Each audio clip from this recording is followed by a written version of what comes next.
My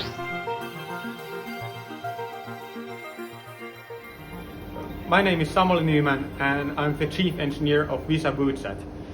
Today we are at Aalto University cleanroom facilities doing preparations for final assembly of WISA Woodsat.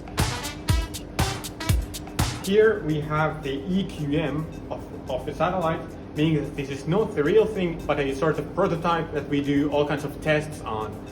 And so today we are here to prepare everything for the final assembly.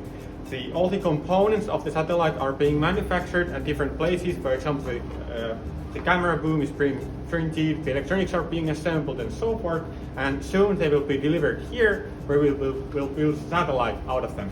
So in space technology we usually don't get second tries, so everything needs to be perfect on the first one.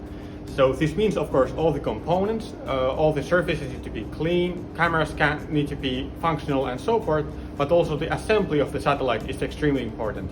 Therefore, we check all the procedures, meaning how we assemble things, the order which we do them in, and so forth. They need to be correct on the first try. The electronics design in this satellite is especially exciting because we have many different payloads and subsystems integrated into one small system. For instance, we have a 3D printed aluminum camera boom, an atomic oxygen experiment from Estonia, an onboard laboratory from the European Space Agency, and a miniaturized avionics, all enclosed in a structure combining ALD-coated plywood and 3D printed optimized metal structures. In addition, we have 2 cameras to capture everything. As the chief engineer of the satellite, this starts to be the moment that I start to feel most of the work, or the satellite starts to be over.